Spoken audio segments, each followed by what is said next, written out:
అందరికీ నమస్కారం. నేను మీ MS. Welcome back to our channel MS official. ఈ వీడియో స్కిప్ చేయకుండా లాస్ట్ వరకు చూడండి. మీరు తమ్మునేలు చూసినారు కదా, చేతిలో పట్టాలుండి ప్రయోజనం ఏంటి? ఎంత పెద్ద చదువుకుంటే అంత నిరుద్యోగమా?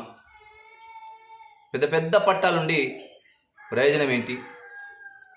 ఇక వీడియోలోకి వెళ్ళబోయే ముందు, ఈ అంశాన్ని మనం డిస్కస్ చేయే ముందు స్క్రీన్ మీద డబల్ టాప్ చేయండి, కొంచెం లైక్ చేయండి. చిన్నప్పుడు అమ్మా నాన్నలు ఆ పడే కష్టాన్ని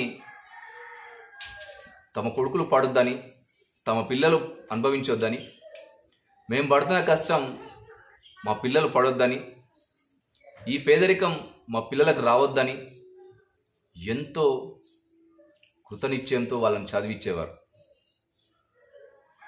బిడ్డ, చదువుకుంటే జ్ఞానం పెరుగుతుంది, సమాజంలో గౌరవంగా బతుకుతావు, ఇక ఆత్మవిశ్వాసం పెరుగుతుంది, దానికి తోడు నీకు గౌరవం ఉంటుంది. చదువుకో బిడ్డ. ఇక అనేకమైన కొటేషన్స్. అన్ని తరంలో పేదరికం ఒకే తరంలో పోగొట్టే ఏకైక ఆయుధం ఏంటంటే అది చదువు అని. చదువు ఆత్మ గౌరవంగా బతికేలా చేస్తుందని ఈ విధంగా ఎన్నో చెప్పేవారు.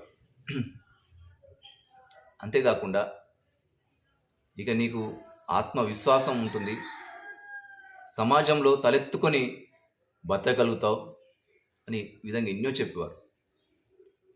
కానీ మనం చదువుతున్న చదువుకు, చేస్తున్న పనికి, మనం ముఖ్యంగా చదువుకున్న చదువుకు చేస్తున్న పనికి ఏమైనా పొంతనం ఉందా?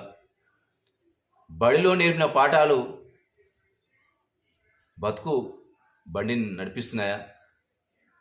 పుస్తకాల్లో ఉన్నది సమాజంలో ఉందా? చదువుకున్న వారికి సమాజంలో ఎంతవరకు గౌరవం ఉంది? ఇక చదువుకున్న పట్టాలకు ఎంతవరకు గౌరవం ఉంది అనేది ఇలాంటివి ఎన్నో నాలాంటి నిరుద్యోగులకు, మాలాంటి చదువుకున్న వాళ్ళకి ఎన్నో మెదడులో తులుస్తున్న ప్రశ్నలు ఇవి. చిన్నప్పుడు చెప్పిన మాటలు, కొడక చదువుకుంటే ఉద్యోగాలు వస్తాయి, ప్రయోజకుడు అవుతావు, గొప్పవాడివి అవుతావు, సమాజంలో గౌరవం ఉంటుంది, జ్ఞానం పెరుగుతుంది, ఆత్మవిశ్వాసంతో బతకగలుగుతావు, నీ కాళ్ళ మీద నువ్వు బతుకుతావు అన్న మాటలు గుర్తుకొస్తుంటే మనం చదువుతున్న చదువుకు, చేస్తున్న పనికి ఏమైనా పొంతనుందా? ఇది నేను చెప్తున్నది కాదు. ఈ మధ్యకాలంలో ఒక నివేదికలో ఎంత చదువుకుంటే, ఎంత పెద్ద చదువు చదువుకుంటే అంత నిరుద్యోగం. నిజమే. నువ్వెంత పెద్ద చదువు చదివితే నువ్వు అంత నిరుద్యోగాన్ని అనుభవించాల్సి వస్తుంది. ఈ మధ్యకాలంలో చాలామంది పట్టాలు చేతులు పట్టుకొని డిగ్రీలు, పీజీలు, పిహెచ్డీలు, డబల్ పీజీలు, డబల్ పిహెచ్డీలు పట్టుకొని మన భారతదేశంలో చదువుకున్న వారికి, చదువుకున్న చదువుకి మనం ఉద్యోగాలు కల్పించలేకపోతున్నాం, ఉద్యోగాలు ఇవ్వలేకపోతున్నాం. ఉద్యోగం ఇవ్వడం మాటకు వాళ్ళకు ఉపాధి కల్పించలేని స్థితిలో ఇప్పుడు ఉంది. పీజీలు, పిహెచ్డీలు చేసిన వాళ్ళు మేస్త్రి పనులకు, రోజువారీ కూలీలకు, అడ్డమీది పనికి, ఇక పిహెచ్డీలు, పీజీలు చేసిన వాళ్ళు స్విగ్గీ, జొమాటో, డెలివరీ బాయ్గా, ర్యాపిడో బైకులు నడుపుతూ జీవనం సాగిస్తున్నారు. ఇదేనా వాళ్ళు కలలుగన్న స్వరాజ్యం? తల్లిదండ్రులు చెప్పిన మాటలు ఏవి? చదువుకుంటే ఆత్మవిశ్వాసం పెరుగుతుంది, ఉద్యోగం వస్తుంది, ప్రయోజకుడు అవుతావు, నీ కాళ్ళ మీద నువ్వు బతుకుతావు, నీకు సమాజంలో గౌరవం ఉంటుంది. ఎక్కడ గౌరవం? సమాజంలో ఎక్కడ తలెత్తుకొని బతుకుతున్నాం? వీటన్నిటికీ కారణం ఎవరు? నివేదిక ఒకసారి పరిశీలించినట్టయితే 39.98 ఎక్కువగా ఈ మధ్యకాలంలో 20 నుంచి 30 సంవత్సరాల నిరుద్యోగ యువత పీజీలు పిహెచ్డీ చేసిన వాళ్ళు ఎక్కువగా ఉన్నారు. ఇక హయ్యర్ ఎడ్యుకేషను 25%, 30% లోపు 22% హయ్యర్ ఎడ్యుకేషన్ వాళ్ళు. ఇక సెకండరీ అయితే 18, 19%.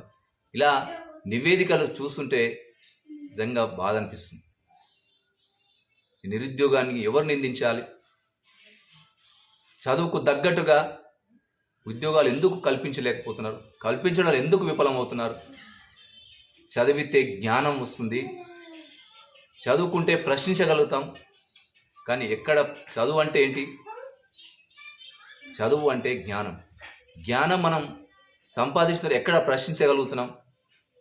ఇది మేం చెప్తున్న మాటలు కాదు, ఈ మధ్య కాలంలో నివేదికలు వెల్లడైన నిజాలు. చేతిలో పట్టాలుండి ప్రయోజనం ఏంటి? చేతిలో పెద్ద పెద్ద పట్టాలు పట్టుకొని పెద్ద పెద్ద ఆఫీసుల చుట్టూ, కార్పొరేట్ ఆఫీసుల చుట్టూ ఇంటర్వ్యూ కోసం తిరుగుతున్న యువత ఎంతో.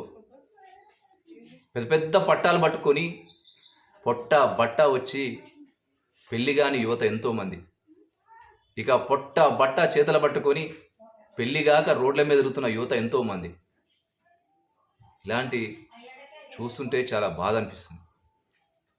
అందుకనే చదువుకుంటే గొప్పవాడైతే అటు మాటరు, కానీ అప్పులు చేసి తిప్పలు అవ్వడమే దీనికి కారణం. ఈ వీడియో నచ్చినట్లయితే కొంచెం షేర్ చేయండి, లైక్ చేయండి, కామెంట్ చేయండి.